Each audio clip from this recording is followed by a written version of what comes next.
அனைவருக்கும் வணக்கம். கதை நேரத்தில் மீண்டும் உங்களை சந்திப்பதில் மகிழ்ச்சி. இன்று நான் சொல்லப்போகும் நீங்கள் கேட்கப் போகும் கதை பாண்டிமாதேவி. எழுதியவர் திரு ந. பார்த்தசாரதி அவர்கள்.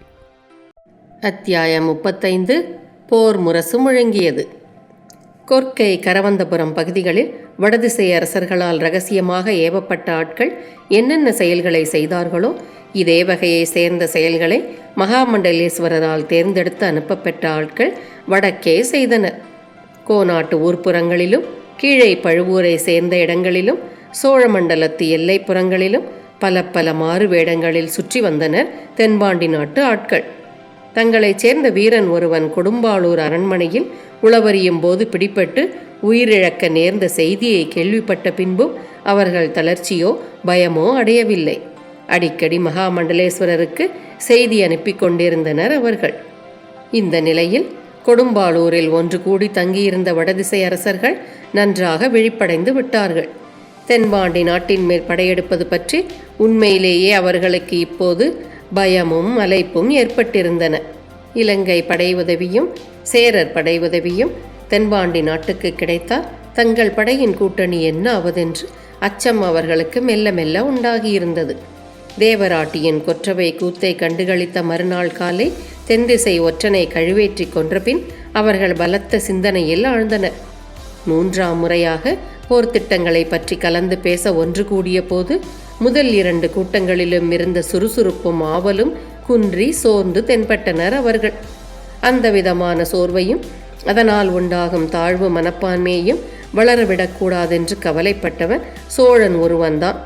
தென்திசை படையெடுப்புக்கு வசதியாக இருக்கும் என்று உறையூரில் நடந்த முதற் கூட்டத்தில் தான் கூறிய வழிகள் அறவே தோற்றுவிட்டதனால் கொடும்பாளூரான் கூட தளர்ந்து ஒடுங்கியிருந்தான். அந்த நிலையில் சோழன் அவர்களுக்கு ஊக்கமூட்டி பேசத் தொடங்கினான். நண்பர்களே, என் பாட்டனார் விஜயாலய சோழர் 96 விழுப்புண்களை தம் திருமேனியில் தாங்கி புகழ் பெற்றார். எந்தையார் ஆதித்த கரிகால சோழர் பொன்னிவள நாட்டில் பாண்டியர்களையும் பல்லவர்களையும் களையென நீக்கி தனிப்பெரும் சோழ மண்டலம் கண்டு மகிழ்ந்தார். என்னுடைய ஆட்சி காலத்துக்குள் மதுரை கொண்ட கோப்பரகேசரி என்ற சிறப்பு பெயரை அடைய விரும்பினேன். ஓரளவு அடைந்தும் விட்டேன். மதுரை நகரத்தை வென்றது மட்டும் போதாது, பாண்டிய நாடு முழுவதும் வென்றால்தான் எனக்கு பெருமை. என்னை சூழ்ந்துள்ள உங்களுக்கும் பெருமை. பின்னால் ஒரு சமயம் நமது வலிமையும் சூழ்நிலையும் இடம் கொடுக்குமானால் ஈழ நாடு வரை படையெடுத்து செல்ல வேண்டும் என்று கூட எனக்கு ஆவல் இருக்கிறது.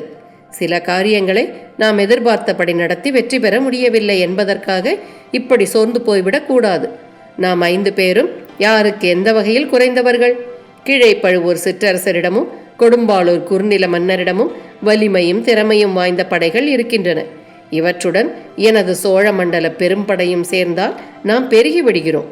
அரசூருடையானும் பரதூருடையானும் படைத்தலைமை பூண்டு அருமையாக போர் புரிவதில் இணையற்றவர்கள். தென்பாண்டி நாட்டாருக்கு எவ்வளவுதான் படை உதவி கிடைக்கட்டுமே, நமக்கென்ன கவலை? நம்முடைய படை கூட்டுறவின் முன் அவர்கள் என்ன செய்ய முடியும்? மேலும் தென்பாண்டி நாட்டிலிருந்து நமக்கு கிடைக்கும் செய்திகளால் அங்கும் நிலைமை அவ்வளவு தெளிவாக இருப்பதாக தெரியவில்லையே. இடையாற்று மங்கலம் மகாமண்டலேஸ்வரர் மாளிகையிலிருந்து பாண்டிய மரபின் அரசுரிமை சின்னங்கள் கொள்ளை போய்விட்டதாக நேற்று கொற்றவை கூத்தை பார்த்து கொண்டிருந்த போது கொடும்பாளூரார் வந்து ஒரு செய்தி சொன்னார். நேற்றைக்கு பிடிபட்ட அந்த ஒற்றனிடமிருந்து எவ்வளவோ ரகசியங்களை தெரிந்து கொள்ளலாம் என்று நினைத்திருந்தேன். அவனோ கழுமரத்தில் உயிரை பலி கொடுக்கிறவரை ஒரு வார்த்தை கூட நமக்கு சொல்லவில்லை. ராஜசிம்மன் இலங்கையிலும் தாய் வழி மூலம் சேரர்களிடமும் படையுதவி பெறலாம் என்று நம் காதில் செய்திகள் விழுகின்றன. அது எப்படியானாலும் நம்முடைய படையெடுப்பை நாம் உறுதி செய்து கொண்டு விட வேண்டியதுதான். உங்கள் கருத்துக்களை மனம் விட்டு சொல்லுங்கள். சோழன் முகத்தையே பார்த்தவாறு பேச்சை உற்று கேட்டுக்கொண்டிருந்த 4வரும் பேச்சு நின்றதும் தங்களுக்குள் ஒருவரை ஒருவர் பார்த்து கொண்டனர். நேற்று நடந்த சம்பவத்திலிருந்து நம்முடைய ஆட்சிக்குட்பட்ட பகுதிகளிலும் பாண்டி நாட்டு ஒற்றர்கள் போதுமான அளவு நடமாடிக்கொண்டிருக்கிறார்கள் என்றே என்னால் அனுமானிக்க முடிகிறது என்றான் கண்டன். அதில் என்ன சந்தேகம்? நமது வசதிக்காக நாம் நம்முடைய ஒற்றர்களை தெற்கே அனுப்பி இருக்கவில்லையா? அவர்களும் அதே வசதிக்காக ஒற்றர்களை இங்கே அனுப்பத்தானே செய்வார்கள் என்று சோழன் பதில் கூறினான். இளவரசன் ராஜசிம்மன் படை உதவி கோரி இலங்கைக்கு போயிருக்கிறானா அல்லது வஞ்சி மாநகரத்துக்கு போய் மலைநாட்டு சேரற்பறையை கொண்டு வர சென்றிருக்கிறானா இரண்டுமே இல்லாமல் தான் தங்கியிருப்பது வெளியே பரவிவிடாமல் தென்பாண்டி நாட்டிலேயே தங்கியிருக்கிறானா என்று அரசூருடையான் கேட்டான். எப்படியும் குமாரபாண்டியன் தென்பாண்டி நாட்டு எல்லைக்குள் இருக்க முடியாது. ஏனென்றால் நாம் அனுப்பிய ஆட்கள் இலங்கை போகும் வழியில் செம்பவழத்தீவில் அவனை சந்தித்து கொல்ல முயன்றிருக்கிறார்கள். ஒன்று அவன் இலங்கைக்கு போய்க் கொண்டிருக்க வேண்டும், அல்லது இலங்கையிலிருந்து வந்து கொண்டிருக்க வேண்டும். இரண்டும் இல்லாவிட்டால் செம்பவழத்தீவிலேயே தங்கி மறைந்து வசிக்க வேண்டும் என்று கொடும்பாளூரான் தன் அனுமானத்தை சொன்னான். நாம் இன்னும் அனுமானங்களிலே உழன்று கொண்டிருப்பதில் பயனில்லை. சிந்தித்து கொண்டே இருக்கும் வரையில் அனுமானங்கள் பயன்படும். செயலில் இறங்கும்போது தீர்மானங்களுக்கு வந்துவிட வேண்டும்.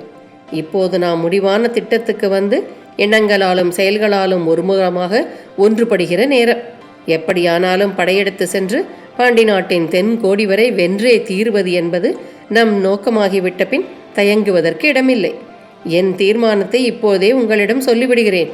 தஞ்சையிலும் பழையாறையிலும் உறையூரிலுமாக பிரிந்திருக்கும் 3 பிரிவான சோழ நாட்டு படைகளும் இன்னும் சிறிது காலத்தில் கொடும்பாளூருக்கு வந்து சேர்ந்துவிட ஏற்பாடு செய்ய போகிறேன். முடிந்தால் இந்த படைகளில் ஒரு பகுதியை கடல் வழியாக விழிங்கத்துக்கு அனுப்பி தெற்கே இருந்தும் திடீர் தாக்குதலை செய்யலாம். அதை பற்றி பின்பு யோசிக்கலாம். கீழே பழுவூர் சேனைகளையும் விரைவில் கொடும்பாளூருக்கு கொண்டு வந்து விட வேண்டும். நமது வடதிசை பெரும்படை முதலில் ஒன்று கூடுமிடம் கொடும்பாளூராக இருப்பதில் உங்களில் யாருக்கும் ஆட்சேபனை இருக்க முடியாது. படைகள் எல்லாம் கொடும்பாளூரில் வந்து கூடிய பின் அவைகளை 2 பெரும் பிரிவுகளாக பிரிக்க வேண்டும். படையெடுப்பின் போது மொத்தமாக எல்லா படைகளையும் ஒரே வழியாக செலுத்தி கொண்டு போய் பாண்டி நாட்டில் நுழையக்கூடாது. கிழக்கு வழியாக ஒரு படையும் மேற்கு வழியாக ஒரு படையும் என்றால் தெற்கே கடல் வழியாக ஒரு படையுமாக ஒரே சமயத்தில் போய் வளைத்து கொள்ள வேண்டும் என்று சோழ மன்னன் திட்டத்தை விவரித்தான். அப்படியானால் பரம்பு நாட்டில் தொடங்கி திருவாதவூர் வழியாக ஒரு பகுதி படையும் சிறுமலை திருமால் குன்றம் வழியாக மற்றொரு பகுதி படையையும் அனுப்பலாம்.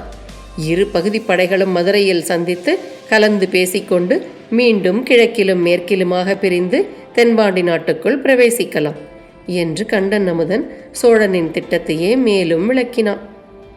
செய்யலாம்.